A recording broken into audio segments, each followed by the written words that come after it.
Eu hoje vim aqui para homenagear uma mulher, Nise da Silveira.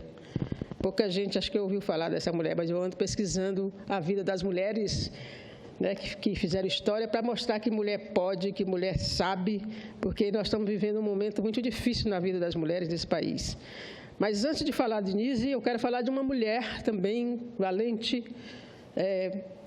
que a gente chama de coração valente, a presidenta Dilma, que está afastada da presidência, que foi afastada, mas que está passando por constrangimentos que ela não merece. E eu quero aqui fazer essa denúncia.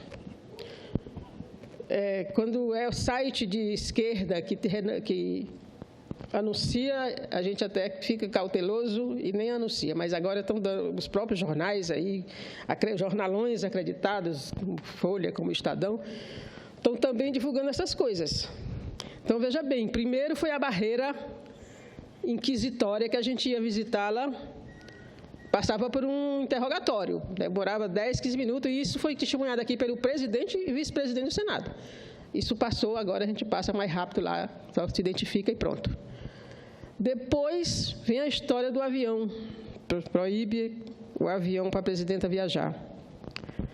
Depois chegam ao ridículo de falar da comida, inclusive de cortar cartão corporativo para ficar sem dinheiro para comprar comida.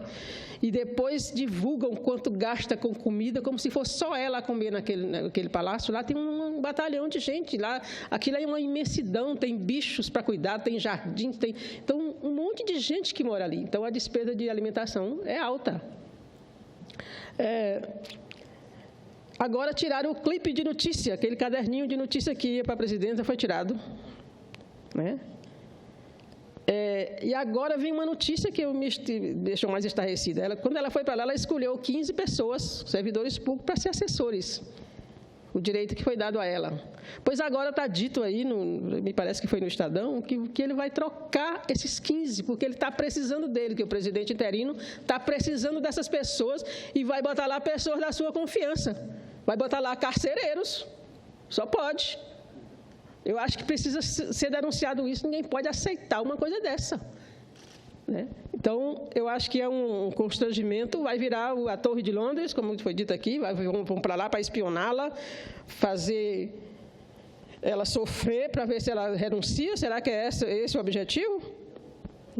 A gente não pode aceitar uma coisa dessa, né? Não dá para aceitar isso. Daqui a pouco vão mandar cortar o oxigênio dela, só falta isso. E quero voltar também à questão do estupro. Hoje, se você abrir os sites, quase todo site que eu abri tem um caso de estupro, que banalizou o estupro nesse país. Lá no meu estado aconteceu de novo o estupro coletivo. Aqui em Brasília também aconteceu ontem, né? A moda agora é do Alpaz Menino, uma menina de 11 anos aqui em Brasília. Lá no meu estado foi de 14 anos. A gente precisa tomar providência. Naquele dia que a gente estava aqui querendo falar, no dia que a gente estava sentindo na alma a dor das pessoas que foram estupradas lá no Rio de Janeiro e lá no Piauí, a gente queria entrar só com uma faixa aqui e não nos foi permitido, né? Senador dizendo que a gente ia usar megafone. Não, nós temos uma tribuna, para que usar megafone aqui dentro? A gente andava nos corredores, nós fizemos uma caminhada, as senadoras, as deputadas, fazendo uma caminhada, né, contra a cultura do estupro, e a gente aqui não nos foi permitido fazer aqui no Senado. Então, é a prova de quanto o lugar da mulher ainda está restrito, porque este Senado não podia fazer aquilo. A gente esperava acolhimento naquele momento do grito de alerta que a gente estava dando para a sociedade. A gente esperava acolhimento. Mas não é de se estranhar, porque este Senado tem mais de 50 anos agora, que ele vai ter um banheiro para as mulheres, que nunca não se pensou esse espaço para as mulheres. Então, quero aqui também fazer essa denúncia. Hoje, eu li matérias assim estarrecedoras. Em 2011 a 2015, morreram 226 mulheres vítimas de estupro, né? Não foram só essa quantidade, foram 87 mil casos de estupro, de abuso. Mas as mortes foram 226, e o que é mais grave? Mais da metade meninas de menos de 19 anos. Isso é grave, muito grave. Está virando uma cultura o estupro no nosso país, que a gente precisa cuidar disso. Esse assunto não pode ser pauta feminina, tem que ser pauta de homens e mulheres. Senadores e senadoras têm que se preocupar com isso, têm que debater isso. Então, isso, eu passo então a homenagem a Nise da Silveira, uma psiquiatra alagoana que conseguiu enxergar a riqueza dos seres humanos marginalizados por serem considerados loucos. Foi uma pioneira. Ainda na graduação, ela escreveu um ensaio sobre a criminalização da mulher. Ela se formou em 1926 na Bahia. De 157 formandos, ela era a única mulher, para ver o pioneirismo da doutora Nise. Ela rebelou-se contra a forma de tratamento dos chamados loucos, que era o choque para ajustar as pessoas. Ela queria um tratamento humanizado, ela usava arte para reabilitar os pacientes. Os ensinamentos de Nise nos falam de uma atualidade que se repete a cada vez que a loucura é estigmatizada e polarizada. Nise agigantou a humanidade ao cuidar de brasileiros rejeitados pelo sistema e isolados do convívio. Esquizofrênicos, marginalizados e esquecidos puderam ser autores de obras que hoje estão expostas em museus brasileiros, como o Museu da Imagem do Inconsciente, no Rio de Janeiro. Tem várias obras de pessoas com quem ela trabalhou. A arte marcou o renascimento daquelas pessoas para a sociedade. A vida de Nise nos comove e mobiliza. Ela merece nosso respeito e admiração, pois tratou a loucura com carinho, fazendo dela um motor de vida. Descobrir a história de Nise é encontrar um pouco de nós mesmos nos momentos em que parecemos não caber em nossa própria existência. Foi ela quem deu voz à loucura. Numa época em que ainda vivíamos os manicômios e o silenciamento dos loucos, Nise transformou o Hospital Engenho de Drento, no Rio de Janeiro, em uma experiência de reconhecimento do engenho interior que é a loucura, conforme explicou a revista Cult, o psicanalista Christian Dunker, professor titular do Instituto de Psicologia da Universidade de São Paulo. Nise dizia que um pouco de loucura é importante para cada um e cada uma de nós. Ela dizia que ninguém precisa se curar além da conta, que gente curada demais é gente chata e que todo mundo tem um pouco de loucura. Tem até um ditado que diz que de médico e louco todo mundo tem um pouco. Ela dizia: vivam a imaginação, pois ela é a nossa realidade mais profunda. E se alegrava ao dizer que, felizmente, nunca conviveu com pessoas muito ajuizadas. Nise foi presa política de 1934 a 1936, durante o Estado Novo, acusada de envolvimento com o comunismo. Ela foi denunciada por uma colega de trabalho que era enfermeira. No presídio Frei Caneca, ela dividiu cela com Olga Benário, a militante comunista alemã que, na época, era casada com Luiz Carlos Prestes. Na prisão, Nise também conviveu com o grande escritor Graciliano Ramos, que a cita em seu livro Memória do Cárcere. Ele diz sobre Nise: lamentei ver a minha conterrânea fora do mundo, longe da profissão, do hospital, dos seus queridos loucos.